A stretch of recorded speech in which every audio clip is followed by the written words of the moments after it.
ఫిలిప్పులో ఉన్న క్రీస్తు యేసునందలి సకల పరిశుద్ధులకు అలా కూడా రాయించండి. యాదాద్రిలో ఉన్న క్రీస్తు యేసునందలి సకల పరిశుద్ధులకు అధ్యక్షులకు మన పరిశుద్ధమా కాదా? క్రీస్తు యేసు దాసులైన పౌలును తిమోతియును శుభమని చెప్పి రాయను. మన తండ్రి యొక్క దేవుని నుండి ప్రభువకు యేసు క్రీస్తు నుండి మీకు కృపయు సమాధానమును కలుగును గాక. చిన్న ప్రార్థన చేద్దాము, తర్వాత కొన్ని విషయాలు చేస్తాం. పరిశుద్ధులైన తండ్రి, ప్రభువు యేసు క్రీస్తునామమున ప్రార్థిస్తున్నాను. సమయంలో నాయన ఈ కనికరాన్ని బట్టి, కృపను బట్టి స్తుతిస్తున్నాను. ప్రభా, ఈ మంచి అవకాశం మాకు ఇచ్చారు తండ్రి. ఈరోజు మేము ఈ రీతిగా సజీవులుగా ఉన్నాం నీ కృపను బట్టి తండ్రి. ఈ సంవత్సరం అంతట్లో మమ్మల్ని కాల్చి నాయన ఈ దినం మేము చూసి ఇక ముందు కూడా వెళ్తామనే విశ్వాసంతో ధైర్యంగా ఉండి కృపించిన బదులు ఇది కాకుండా ఈ దినాన్ని మాకు ఇచ్చిన సావాసం బట్టి స్తుతిస్తూ ఇక్కడ వేచిన వీరందరికీ కూడా మంచి ఫలాన్ని మీరు ఇస్తున్నారు. ఆల్రెడీ ఇచ్చి ఉన్నారు, దాన్ని వాళ్ళు ఇక్కడ పొంది వెళ్తున్నారు. నమ్ముతున్నాను ఈ వాక్యం వింటుండగా వాళ్ళు అటువంటి ఆయన స్వీకరించే మనసు ఉండదు. పరిశుద్ధాత్మని కార్యం జరిగింది. మీరే మా సహాయకుడు, మా ఆదరణకర్త, మా టీచర్ మీరు ఉన్నది తెలుస్తుందని తగ్గించుకోలేదు. ప్రభువైన యేసుక్రీస్తునామమున ప్రార్థిస్తున్నాను. ఆమేన్. సో అపోస్తలుడైన పౌలు గారు పత్రికలు రాసినప్పుడు ఆ ప్రాంతం గురించి మేము రాశాడు. అందుకే పౌలు పత్రిక అని రాస్తుండదు. మన వాళ్ళు రాశారు అపోస్తలుడైన పౌలు కింద మెన్షన్ చేయడానికి. ఫిలిప్పీలకు అంటే ఆ ప్రాంతానికి ఇంపార్టెన్స్ ఉందన్న గుర్తుంచుకోండి. ఆ ప్రాంతానికి మనం ఈరోజు ఎందుకు చదువుతున్నాము? ఫిలిప్పీలకు రాసిన పత్రిక ఎందుకు చదువుతున్నాం? ఫిలిప్పీ ప్రాంతం గొప్పదన కాదు, అక్కడ సంఘం ఉన్నందుకు ఆ ప్రాంతానికి పేరు అర్థమైందని చెప్పేది. ఓకే, లేకపోతే మనం ఈరోజు ఫిలిప్పీ ప్రాంతం గురించి ఎందుకు మాట్లాడుకుంటాం? ఫిలిప్పైన్స్ అనే కంట్రీ కాదు, ఫిలిప్పీ అనే ప్రదేశం ఆ దినాల్లో అక్కడ ఉండేది. యెరూషలేం చుట్టుపక్కలంటే రోమన్ ప్రావిన్సెస్, రోమా ప్రభుత్వం కింద ఉన్న పట్టణాల నుంచి. కొలెస్సి అనే పత్రిక చదువుతాం మనం కదా. ఇవన్నీ ఎందుకు వచ్చాయి బైబిల్లోకి? ఆ ప్రాంతాల గురించి ఫేమస్. మరి ఈ దినాలు ఎందుకు అనుకుంటుంది? హైదరాబాద్లో పోతే బతకచ్చాలని వచ్చిన వాళ్ళు నచ్చారు. హైదరాబాద్ బతికించదు మనం ఎక్కడున్నా బతకగలుగుతాం. ఫస్ట్ అది మనకు ఉన్నది. ఏది మన పరిస్థితి మార్చదు, ఇల్లు మార్చదు, ఊరు మార్చదు, లేకపోతే డబ్బు మార్చదు. మన పట్ల దేవుడికి మనకి ఇచ్చిన సంకల్పం మనం తెలుసుకున్నప్పుడే మనం మారుతాము. మన వల్ల అనేకులు మారలేతారు. అప్పుడు అదే కదా వాడుక మాట, పట్టణం పోతే ఏమైనా అయితే పదరా అని పోయేవాడు. అలాగే వచ్చాం కదా మనం. చాలా మంది ఊళ్ళ నుంచే వచ్చాం కదా. ముందు పట్టణానికి ముందు నుంచి పట్టణంలో ఉండాలి. హైదరాబాద్ లేనే లేదు. హైదరాబాద్ని వేరే ఇంతకుముందు వేరే పేర్లతో ఉండేది. కానీ ఎవరు తయారు చేశారు పట్టణంగా? ఎవరు అంటే మనలాంటి వాళ్ళు వచ్చారు. దేశం కూడా ఎలా తయారైంది? ముందు నుంచి జనాలు గుంపుకొచ్చి అక్కడ కూర్చోలేదు. ఒక్కటే అసలు పేర్లే ఉండవు. అలాగే ఆ లెక్కలు ఆలోచిస్తూ వెళ్తే మనందరికి మూలం ఎక్కడి నుంచి వచ్చిందని ఆదామని ఒక్క మనిషిని చూస్తుంది కదా. అంటే ఒక్క మనిషిలోనే అన్నీ ఉన్నాయి. నాలో అన్నీ ఉన్నాయి. కాబట్టి ఏదైనా మార్పు కానీ గొప్పతనంగా రావాలంటే గుంపుతో రాదు, ఒక్కళ్ళు తీసుకునే నిర్ణయం. అది మీ జీవితం, మీరు నీ పట్ల దేవుడు పెట్టిన సంకల్పం. ఎందుకంటే సంకల్పం అనే మాట ఎందుకు వాడుతున్నానంటే 2 వారాలుగా మందిరానికి వస్తున్న వాళ్ళకి బాగా అర్థమవుతుంది. నేను అవే నేర్పుతున్నాను. నీవెవరో నీకు తెలిస్తేనే నువ్వు ఇతరులకు సాయం చేయవు. ఫస్ట్ నీకు అనుకూలంగా నీ జీవితంలో ఉన్న దానికి జీవిస్తావు ఫస్ట్. దాని తర్వాత నీ పాత్ర నువ్వు పోషించినప్పుడు మంచిగా ఇతరుల పాత్రలు అర్థమయ్యేలా వాళ్ళకి చెప్తాం. సపోజ్ మనం అంటే క్రిస్మస్ పండుగలో ఇలాగా స్కిట్లు వేస్తారు కదా. అప్పుడు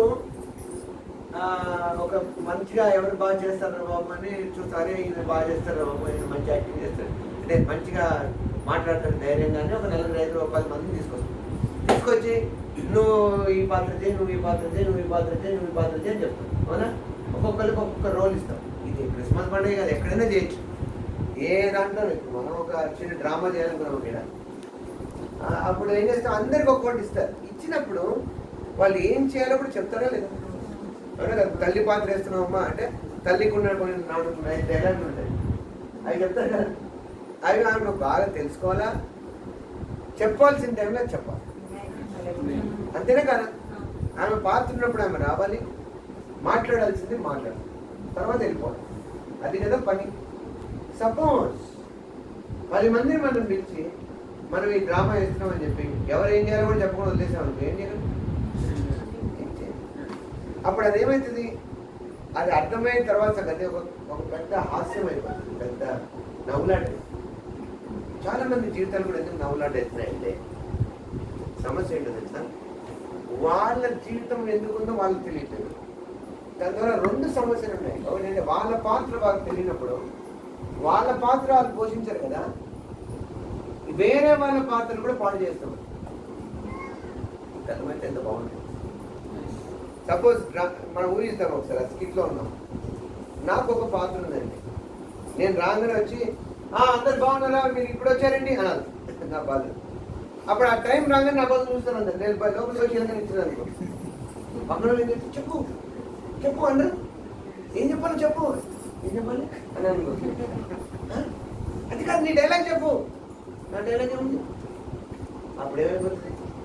ఇప్పుడు నేను చెప్పేంత వరకు నా తర్వాత వచ్చేవాడు రాలేడు, నా తర్వాత మాట్లాడాల్సిన వాళ్ళు ఎవరితో ముడిపడ్డారు? నాతో ముడిపడ్డారు. అప్పుడు ఏమైపోయింది? నేను సరిగా లేని ఇప్పుడు నా వల్ల ఇంకొకరికి సరిగా నేను కూడా చేస్తాను. ఇది ఎందుకు నేనంటే డ్రామా ఎక్స్ప్లెయిన్ కాదు, జీవితం కూడా అలాంటి. ఇప్పుడు ఎవరో తిట్టుకోవద్దు. మీలో చాలా మంది ఉన్నారు, ఎక్కడ తృప్తి పడుతుంది తెలుసా? ఏదైనా సమస్య వస్తే ఈ సమస్య ఫలానా వాళ్ళ వల్ల వచ్చిందని కానీ తృప్తి పడిపోతారు. అమ్మాయ మాదైతే కాదనమాట, వాళ్ళు తిట్టుకోవడానికి ఒక దొరికారు. నో, ఎప్పుడు మిమ్మల్ని ఏం చేయలేదు. ఎప్పటి వరకు అయితే మీ పాత్ర మీకు అర్థమైంది, అవునా కదా? అప్పుడు అలాంటి సందర్భంలో ఒకడు ఉంటాడు, అసలైన వ్యక్తి. ఆడేం చేస్తాడు? అదే నువ్వు ఎందుకు వచ్చావు, ఇప్పుడు మీ అందరు కలవడానికి వచ్చారని చెప్పాలనుకున్నావు కదా, ఆ డైలాగ్ అదే అని చెప్పి మళ్ళీ కలిపేసి తీసేస్తాడు, నేను పక్కన వదిలేస్తాడు. ఏం చేస్తాడు? వీడికి అర్థం కావట్లేదు, పోయింది ఇంటిదని ఏం చేస్తాడు? పక్క పంపించేసి కంటిన్యూ చేస్తాడు. అంటే వేరే వాళ్ళ జీవితాలు ఆగిపోవు. నువ్వు కక్షలు పెట్టుకున్నా, కోపాలు పెట్టుకున్నా, వాళ్ళు ఎవరు ఆగిపోయి నీ జీవితం. కొంతమంది ఏమంటారు, కోపం పెట్టుకుంటే ఏమవుతుంది? నీ జీవితమే పోతుంది. కాబట్టి ఎవరినో తప్పుగా ఎంచిపిస్తే, ఎవరి మీదో బాధగా ఎంచిపిస్తే మన జీవితం ముందుకెళ్ళాం. అది వేస్ట్ ఆఫ్ టైం.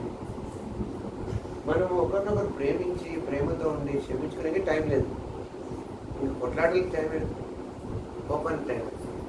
ఎందుకు చెప్తాను అన్నమాట? పైకి చెప్పరు. మనలో ఉన్న అద్భుతమైన స్థితి అంటే ప్రతి మనిషిలో దేవుడు ఒక అద్భుతమైన ప్రణాళిక పెట్టాడు.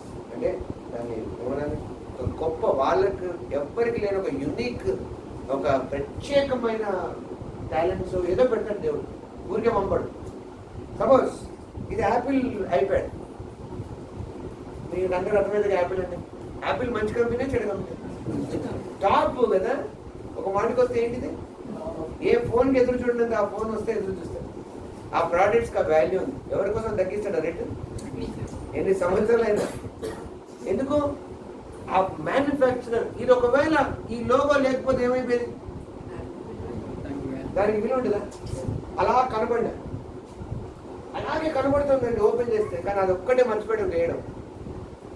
అంటే నేను తయారు చేశానని ఒక ముద్ర వేయలేదు అనుకో, దానికి వాల్యూ ఉంటుందా? మీరు ఏం వెతుకుతారు? ఎవరైనా వచ్చి ఇది యాపిల్ ఫోన్ కొనుక్కుంటావా అన్నారనుకో, ఏం వెతుకుతారు? వెంటనే ఏం చూస్తారు? దాన్ని చూసి వెనకాల ఏం కనపడండి? ఆ సింబల్ కనపడాలా వద్దా? ఏం మాట్లాడతలేదండి, మీ కోపం ఉందని అర్థమవుతుందా? నేను తెలుసుకోగలను. ఆనందంగా ఉన్నారా లేదా? నేను చెప్పాను కదా, ఆల్రెడీ ప్రార్థన చేశాను. మీకు కావాల్సినవన్నీ ఆల్రెడీ మీకు ఇవ్వబడి మీరు ఆనందంతో వెళ్తారు, సాక్షిగా వస్తారు. అప్పటికి ధైర్యం ఉండదు, ఫ్రీగా ఉండదు. అవ్వదా టైము? మీరు అనుకున్నారు ఊరే వెళ్దామని, బస్సు ఎక్కుదామని, 2-3 గంటలు లేట్ వస్తే ఉదయం నేను ఊరేగలనుగా అని వెళ్ళిపోతారా? అయినా లేదు, ఎక్కడానికి రిలాక్స్ అయిపోతారు కదా, అవునా కదా? అలాగా దాటిపోవాలి. దాంట్లో మీరు మంచిగా ఉన్నారని నాకు అర్థమైపోయింది. లేకపోతే అరగంట దాటినా వెళ్ళిపోయే వాళ్ళు ఉంటారు. ఇంతవరకు ఉన్నారంటే మీ మనసు ఎంత మంచిగా కదా. మీ ఓపికను బట్టి దేవుడు గొప్ప ప్రారంభిస్తాడు.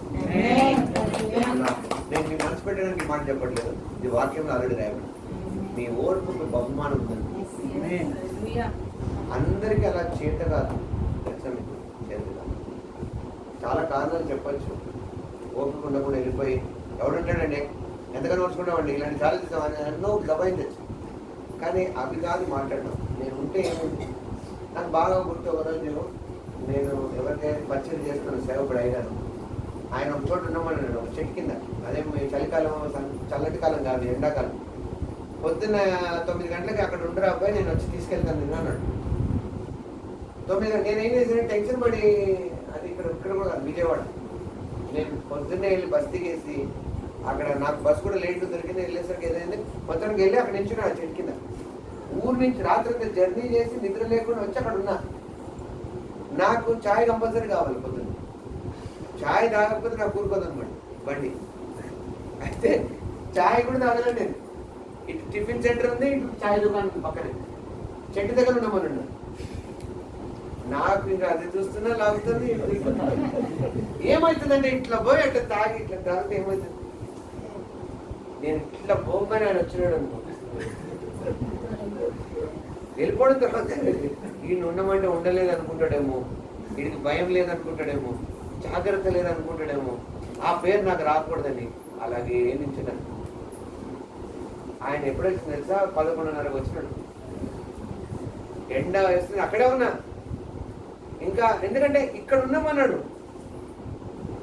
ఫోన్ చేయొచ్చు కదా, ఫోన్ చేసి మీరు ఎక్కడున్నారా అని అనొచ్చు. అది కూడా అడిగేవాడు కదా. నేను అనుకోవచ్చు ఏం పిస్తున్నాను, మరి నాకు తెలిసింది అదే లోపల. అప్పుడు నేను అంటున్నాను, ఫోన్ చేసి సార్ ఎక్కడున్నారండి, మీరు ఎక్కడ, ఇంకో గంట అవుతుందని చెప్పేవాడేమో ఆయన ఫోన్ చేస్తే. కానీ ఆయనకి ఫోన్ చేసాను మీకు తెలీదు. ఆయన మ్యారేజ్ తర్వాత కూడా, వివాహం తర్వాత కూడా ఆయన దైవజన్ని, ఆయన అనారోగ్యంలో ఉండి వెల్లూరులో ఉండిపోయాడు ట్రీట్మెంట్లో. ఆయన ఫోన్ చేస్తే అది రాత్రి కానీ ఎప్పుడైనా లేచి నుంచి మాట్లాడేవాడిని.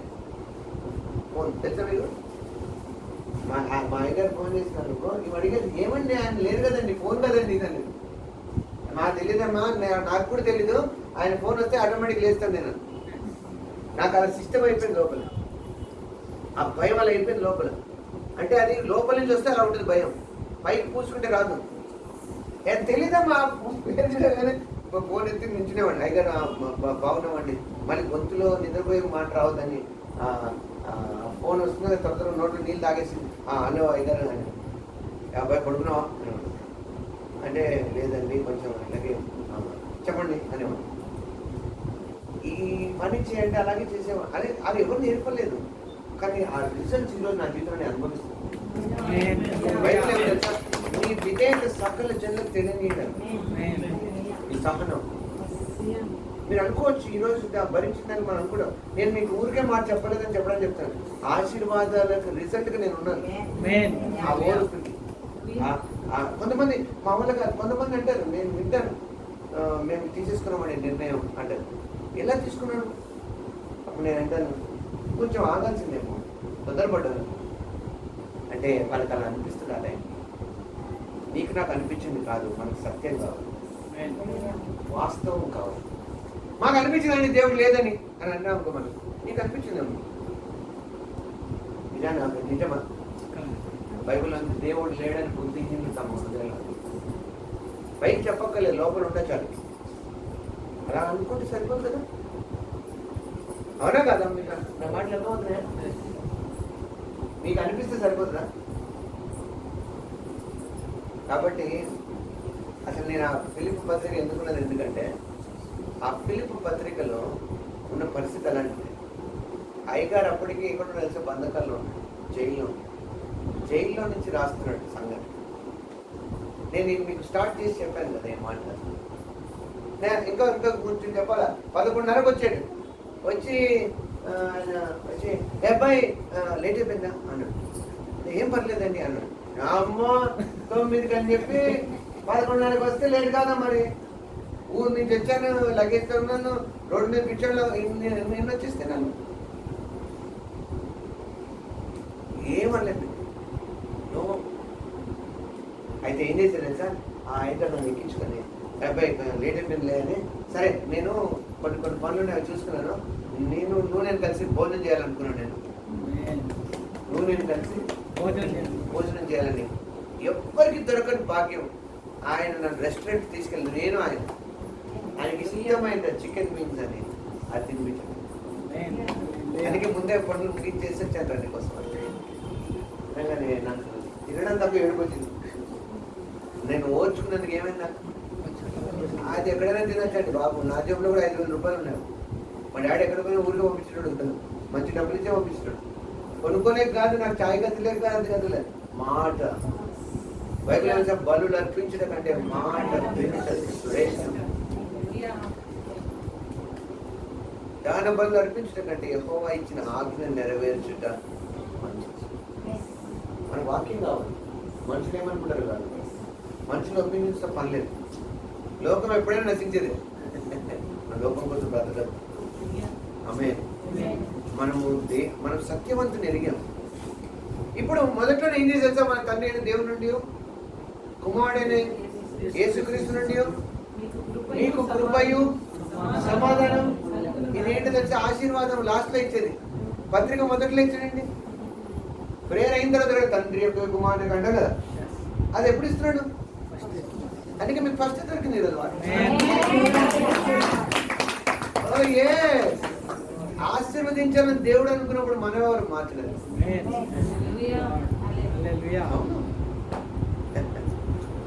ఆశీర్వచనం దేవుడు ఊరించి ఇవ్వడు. ఆయన దీవించాడు కాబట్టి మనకి మాట్లాడు.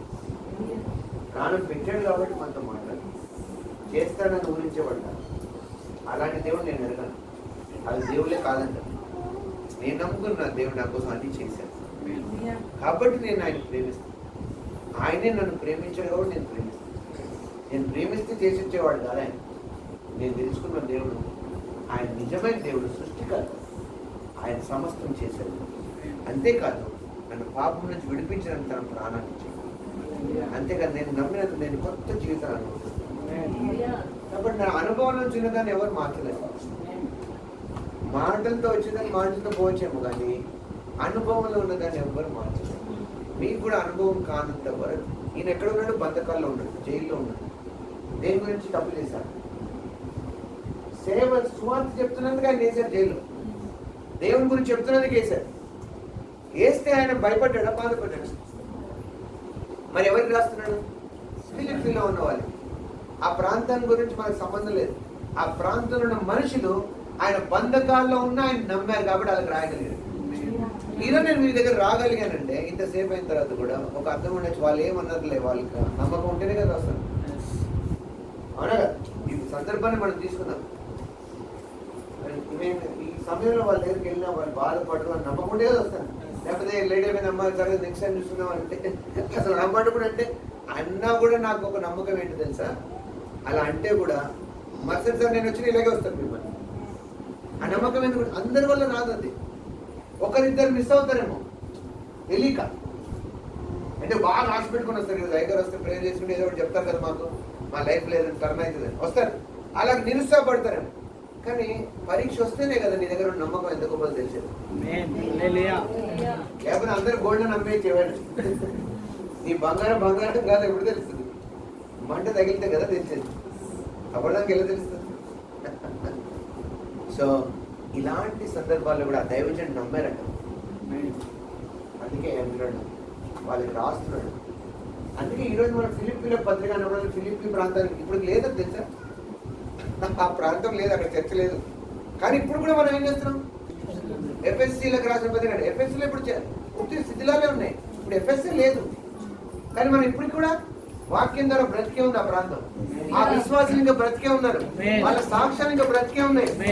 దేవుని వాక్యాన్ని నెరవేర్చే వాళ్ళు అలాగే ఉంటారు. ఎప్పటికీ వాళ్ళ సాక్ష్యం నిలబడి ఉంటుంది. ఎప్పటికీ వాళ్ళ జీవితం విలువైంది కూడా. ఎందుకంటే వాళ్ళ పాత్రను వాళ్ళు చేశారు. ఇంకెన్ని ప్రాంతాలు లవోదికీయలో కూడా ఆయన సంఘానికి ఉత్తరాలు రాశాడు. అది లేదు బైబిల్ అర్థమవుతుందా? లవోదికీయకున్న సంఘానికి కూడా రాస్తానని కొలొస్సీలకు రాస్తున్నట్టు చెప్పాడు. మరి ఆ పత్రిక ఎందుకు లేదు బైబిల్? మీకు అర్థమైంది అన్నమాట. ఏమండి? ఎందుకంటే పరిశుద్ధాత్మ దేవుడు ఆయన ఉండనీలే. ఎందుకంటే వాళ్ళ సాక్ష్యం కాపాడుకోలేదని ముందే తెలుసా. లవోదికీయ గురించి తర్వాత మనము ప్రకటన చదువుతాం. అక్కడ ఉన్న సంఘ దూతకు రాయమన్నట్టు కారణం ఏంటి, నేను ఒకసారి చర్చిలో చెప్పాను, రెండు వైపుల నుంచి వాళ్ళు ఎంత బద్దకస్తులు ఉన్నాయి డబ్బుతో. ఇటువైపు నుంచి వాళ్ళు వేడి నీళ్ళు తెప్పించుకున్నారంట, ఇటు నుంచి కొంతమంది ఆశ ఎప్పుడే ఉంటుంది తెలుసా, నా దగ్గరికి అన్నీ రావాలి. దేవుడు అన్నీ ఎందుకు పెడతాడు తెలుసా, మనకి ఎందుకు కొన్ని విషయాలు చేయడానికి పెడతాడంటే వాడి విలువ తెలుస్తుంది. కూర్చున్న చోటికి రావాలంటే తప్పు కాదు అనుకోవడం, కానీ దానివల్ల విలువ ఉండదు మనకి. హలో వింటున్నారా? వాళ్ళకి వేడి నీళ్ళు ఉన్నాయంట. ఇటువైపు ఒక 10 కిలోమీటర్ల దూరంలో ఒక ప్రాంతం ఉంది, ఇటువైపు ఒక 10 కిలోమీటర్ల దూరం ఒక ప్రాంతం, మధ్యలో ఉన్నారు. ఇటేమో చల్లని కొండలు, మంచు సూపర్ కూల్ ఉంటుంది అక్కడ. ఇటేమో వేడి ఊటలు ఉంటాయి, అవి ఆరోగ్యానికి మంచిది. అక్కడికి వెళ్ళి చాలా మంది రోమన్ అఫీషియల్స్ అంటే పెద్ద పెద్ద వాళ్ళు వెళ్ళి అక్కడ హెల్త్ బాత్ తీసుకుంటారు. ఆరోగ్యానికి బాత్ తీసుకునే ప్లేస్ అంటే అది. వీళ్ళు అటు పోవడానికి అందుబాటులో ఉండే రెండు పోకుండా ఏం చేశారంటే తెలుసా, మనం పోవడం ఏంట్రా తెప్పించుకుందామని ఆ చల్ల నీళ్ళు తేండి పైప్ వేసి, ఈ వేడి నీళ్ళు తేండి పైప్ వేసాను. వాళ్ళకున్న డబ్బులన్నీ వాడి పైపులు వేసారంటున్నాడు. అప్పట్లో పైపులు కష్టంగా మట్టితో చేశారు. అలా చేసి తెచ్చుకుంటే ప్రాబ్లం ఏమైందంటే, ఈ వేడి నీళ్ళు వస్తాయి కదా, వచ్చినప్పుడు ఆ మట్టిలోంచి రకరకాల వాటిని తీసుకొని యాడ్ అయ్యి చల్లబడి వచ్చేసరికి వాళ్ళ దగ్గరకు వచ్చేసరికి అది ఎలా అయినా తెలుసా, కంపు కొట్టే గోరువెచ్చని నీళ్ళైనా. ఎలా ఆ వేడి కరిగి వస్తాయి కదా లోపలికి, కంపు అయిపోయిందంటే అసలు కనిపించలే. నోట్లో వేసుకుంటే ఒకరోజు పెట్టుకున్నానంట, రెండింటికి ఓపెనింగ్. ఇటు చల్ల నీళ్ళేమో చల్లటి నీళ్ళు తాగితే ఎలా ఉంటుంది, ఎండకాలం అనిపిస్తుంది కదా. ఆ తాజా అనుభవం కోసం ఆ నీళ్ళు పెట్టుకున్నారంట. అవి కూడా వచ్చి గోరువెచ్చగా అయిపోయినాయి, అంటే తగ్గిపోయింది, కూలింగ్ అంతా పోయి మామూలు అయిపోయినాయి. ఇటు వేడి నీళ్ళు కూడా ఎలా వచ్చాయి, ఆ రెండో పైపుల్లో వచ్చి ఒకరోజు అనుకున్నాడు ఈరోజు ఓపెనింగ్ అని పెట్టుకుని అందరూ వచ్చి ఆ నీళ్ళు తేల్చేద్దామని ఇలా తీసి నోట్లు తెచ్చుకుని చి అన్నారంట, ఉమ్మేశారు మళ్ళీ. అందుకే బైబిల్ ఏమో తెలుసా, నువ్వు చల్లగానైనా ఉండక వెచ్చగానైనా ఉండక నువ్వు వెచ్చగా ఉన్న వాటిని నేను నా నోటి నుంచి ఉమ్మేస్తున్నాను. ఆ మాట అందుకే వచ్చింది. ఎందుకు వచ్చింది? ఎందుకంటే వీళ్ళు చేయకుండా అవే రావాలని కోరుకున్నారు. అర్థమవుతుందండి? సో మనం చేయాల్సింది చేయాలి, భక్తి చేయాలి, మనం ప్రయాసం ఉంటే పడాలి, తప్పలేదు. లోకంలో ఉన్నంత కాలం ఏమొస్తుంది మనకి, శ్రమ కలుగుతాడు, భరించాలి, సహించాలి. అన్నిట్లో మనం ఏం చేయాలి, ప్రభు కూడా నమ్మకంగా ఉండాలి. ఆమె ఎంతమందికి అర్థమైంది? సో ఆ ఫిలిప్పీలు ఆ రీతిగా ఉన్నారు. ఇప్పుడు చదవండి, మీరు ఆపిన దగ్గర ఏముందో ఈ 2-3 వచనాలు చదివి ప్రార్థన చేస్తారు. మొదటి దినము నుండి ఇదివరకు సువార్త విషయములలో మీరు నాతో బాల్యవాడు ఏమై ఉన్నారు? మీకు చదువుతుంటే బాగా మజా వస్తుంది, విన్నా మజా వస్తుంది. అక్కడ ఏముందంటే ఎప్పటి నుంచి ఉన్నారు మీరు నాతో? నిన్న వాళ్ళు కాదు, మొదటి దినం నుంచి మనం పరిచయం చాలా కాలం అయింది. మీరు నాతో పాటు ఏమై ఉన్నారు? సువార్త విషయంలో పార్ట్నర్స్. ఇంగ్లీష్ ఏమంటే పార్ట్నర్. అందుకే నేను మీకు చెప్తున్నాను, ఇక్కడ ఉన్న వాళ్ళకి డోంట్ ఏదో ఇంత చేసే వాళ్ళకి ఉండకండి, దేవుని సువార్త విషయంలో పార్ట్నర్ అవ్వండి. ఈ ధన్యత వాళ్ళకి ఎందుకు వచ్చింది? నాతో బాల్యవారై ఉండుట చూచి మీలో ఈ సత్క్రియను ఆరంభించిన వాడు యేసుక్రీస్తు దినం వరకు దానిని కొనసాగించునని రూఢిగా నమ్ముచున్నాను. మీలో మొదలు పెట్టిన వాడు అది ముగిస్తాడని అది నమ్మకం కలగాలి. కొంతమందిని చూసినప్పుడు అనిపిస్తారు, అనేది దేవుడు రాకడం మిస్ అవ్వాలి. ఎందుకు ఆ నమ్మకం ఏంటి? ఎందుకంటే వాళ్ళు చూపిస్తున్న ఆ జీవితంలో వచ్చే సాక్ష్యం. పాట పరిమళుచునే నా సాక్ష్య జీవితము. ఎందుకు? పరిశుద్ధాత్ముడే నన్ను. వాళ్ళు మనుషుల మాటతో నడవట్లేదు, వాక్యాన్ని బట్టి పరిశుద్ధాత్మ చేత నడిపించబడుతున్నారు. కాబట్టి వీళ్ళు ఖచ్చితంగా గమ్యం చేస్తారు, తప్పకుండా వీళ్ళు మొదలు పెట్టడం ముగిస్తారు. ఎవరైనా ఇల్లు కట్టడం మొదలెట్టారంటే హడావిడి చేశారు, మేము ఇల్లు కడుతున్నాం అన్నారు. పునాదులు వేసారు, అన్ని వేసారు, ఆపేశారు. ఎటువంటి ఎన్ని ఇల్లు చూడడం మనం రోడ్డు మీద చూడలేదా మీరు? ఎప్పుడు ఇప్పటికి 10 సంవత్సరాలు అయిపోయి కదా. కొంతమంది బేస్మెంట్ వేసి వదిలేస్తారు, కొంతమంది పిల్లర్లు కూడా వేసి అన్ని వేసి గడ్డి అన్ని వచ్చింటాయి. ఇప్పుడు అంతా ఆ పిల్లర్లో కూడా పెంచులు ఉడుతుంటాయి, పట్టించుకోవాలి. ఏమైంది? ఎందుకు వాళ్ళు అలా చేయాలని కోరుకున్నారా? ఫస్ట్ కట్టిన రోజు అలా అనుకున్నారు, నేను పిల్లర్లు వేసి వదిలేస్తాను నేను అనుకున్నారు. ఎవడు బుద్ధి లేని అలా చేయదు. వాళ్ళు ఏమనుకొని ఉంటారు, నేను ఒక మళ్ళీ మంచి ఇల్లు ఇక్కడ కడతాను అని అన్ని అనుకొని చేసి ఉంటాడు. కానీ మేబీ ఇంకొక దగ్గర ఆలోచించలేదంటే తెలుసా, డబ్బులు ఆలోచించారు. బైబిల్ అదే ఉంది, ఎవడైనా ఒక గోపురం కట్టాలనుకుంటే కూర్చొని నేను దీన్ని ముగించగలనా లేదా అని ఎస్టిమేట్ చేయాలన్న. అవునా కాదా? అంటే నేను ఈరోజు దేవుడు నీకు ఇచ్చిన జీవితం, నేను మాట్లాడేది ఇల్లులు కార్లు ఇవి కాదు, నీకు ఇచ్చిన ఈ అమూల్యమైన జీవితాన్ని నువ్వు మంచిగా ముగించాలి. అంటే అర్థం ఏంటి, నీకు కావలసిన రీతిలో నువ్వు కట్టబడాలి. నిన్ను కట్టగలిగిన ఒకే ఒక మెటీరియల్ దేవుని వాక్యం కాదు. మనుషుల మాటల మీద ఆధారపడితే మధ్యలో కూలిపోయే కట్టడంలో ఉంటాను. అదే దేవుని మీద ఆధారపడితే చివరి వరకు ఉంటుంది. అందుకే ఆయన ఏమంటారు, మొదటి దినాన్ని నుంచి మిమ్మల్ని చూస్తున్నాను నేను, మీలో ఆ గురి ఉంది. మీరు పూర్తిగా చదవాలి, అప్పుడు మీకు వస్తుంది మొదలు. ఈ పత్రికలో అంటాడు, ఆనందించుడు ఎల్లప్పుడు ప్రభువును అన్నాడు. ఎఫ్ఎస్సి పత్రికకి దీనికి చాలా తేడా ఉంటుంది. ఎఫ్ఎస్సి మొదట్లో ఉన్న క్రైస్తవులకు రాస్తుంది, తొలితగా ఉంటారు చూడు, ఒక అడిగేస్తే టప్పని పడుతుంటారు నడవలేక, అలాంటి వాళ్ళకి రాసింది. ఇది మెచ్యూర్ వాళ్ళకి రాసింది. అవునా కదా? వీళ్ళు ఇప్పుడు ఏమైపోయారంట, ఇంకా ఎప్పుడా అయ్యగారు, ఇంకా అయ్యగారు అవసరమైతే తెచ్చుకోండి సంఘలో, మేము నడవలేకపోతున్నాం అనే టైం కాదండి. మేము కూడా పార్ట్నర్షిప్ చేస్తామండి, మీతో పాటు మేము కూడా అనేకులు ప్రభు కొరకు సంపాదిస్తామండి అని పాలివారై ఉన్న వాళ్ళకి రాసింది. ఆ స్థాయిలోకి మనం రావాలంటే కష్టమేం లేదు. దేవుని యొక్క స్వరాన్ని వినాలి, వాక్యాన్ని పాటించాలి. నేను ప్రభు మీరు వెళ్తున్నాను అనుకో, ఇదిగో ఆ మనిషి పరిస్థితి బాగాలేదు, వాళ్ళు ప్రార్థన చేయి, తీసుకురాను సహాయానికి, ఇలాంటి ప్రార్థనలు చేర్చు. అందుకే కదా మీరు అందరూ ఇక్కడ చేరారు. ఎవరో మీకు వచ్చి ఏమన్నారు, మీకు పరిస్థితి బాగాలేదా, రండి ఆ పాస్టర్ గారు వస్తున్నారు మా ఇంటికి, వాళ్ళని అక్కింటికి వస్తున్నారు రండి అన్నారా లేదా? సో ఇదే పాలివారం అవడం అంటే. ఏదో మాకు ఆహారం లేదు, మాకు తినాలని, మీకు తిండి పెట్టాలనిపించి మేము వచ్చి కాదు. అందుకే తిండి టైం కూడా కాదు మనం వచ్చేసి, మనం తిండి కోసం వచ్చాం అనుకోండి. అవునా కదా? మేము ఆ రోజు అనుకున్నాం ఈ టైం అయితే నాకు మంచిగా ఉంటుంది, ఎందుకంటే సాయంత్రం లైవ్ ఉంటుంది. కానీ మీ దగ్గరకు వచ్చి నేను వెళ్ళిపోలేను, నాకు ఎందుకంటే ఆ రోజు ప్రభువుని బట్టి అనిపించింది ఇక్కడ మంచి పని జరుగుతుంది. అది మీరు ఉన్న ఈరోజు సహనాన్ని బట్టి ఇంకా దాన్ని రెట్టింపు చేస్తారు. మీ ప్రేమను బట్టి, మీ సహనాన్ని బట్టి దాన్ని పెంచారు. మీ ద్వారా అది ఇంకా ఎక్కువ జరుగుతుంది. మీరే బాగుపడడం కూడా చాలా ఎందుకంటే మీ ద్వారా అనేకులు బాగుపడతారు. అది ప్రభువుని బట్టి నాకు నమ్మకం, విశ్వాసం. మీలో ప్రారంభించిన అదే రాశారు, అది ప్రభు దినం వరకు. మనం ఎదురు చూసి ఏం దినం, ప్రభు ఒక రోజు వస్తారు, మనం ఆ రోజు వరకు ఇది కొనసాగుతుంది. తర్వాత వచ్చిన ఇంకో నేను చేయు ప్రతి ప్రార్థనలో ఎల్లప్పుడూ సంతోషముతో ప్రార్థన చేస్తుందంట. నేను మిమ్మల్ని జ్ఞాపకము చేసుకున్నప్పుడల్లా నా దేవునికి కృతజ్ఞతాస్తుతులు. కొంతమంది జ్ఞాపకం రాగానే అబ్బా భలే అనిపిస్తుంటది, ఓ వా భలే ఉన్నారండి వీళ్ళు, అలా ఉన్నారండి వీళ్ళంతా. అవునా కదా? ఇప్పుడు తనకు ఒక ఇంట్లో కూడా పిల్లలు ఉన్నారు, 4 పిల్లలు ఉంటారు. ఏమంటే మీ పిల్లలు ఏం చేస్తారు అడిగారు, అప్పుడు అమ్మ పెద్దడండి, అబ్బా భలే అండి ఫారెన్ లో ఉన్నాడు, ఇప్పుడు రెండో వాడు అమ్మో వాడి గురించి అడగలేదు, అది వాడి గురించి వచ్చింది. ఇప్పుడు అమ్మో వాడి నుంచి ఆవిడ టెన్షన్ పడుతుంది, అమ్మో ఈయన ఏమంటాడు ఇప్పుడు, పరువంతా తీసేస్తానేమో అన్ని చెప్పి, ఎందుకు ఆ పేరు ఎత్తలేని పేరులాగా అయిపోయింది. అది అలా తెచ్చుకోవద్దు మీరు మాత్రమే. అవునా కదా? కొంతమంది కావాలని చేసిన వాళ్ళ గురించి పట్టించుకోవద్దు.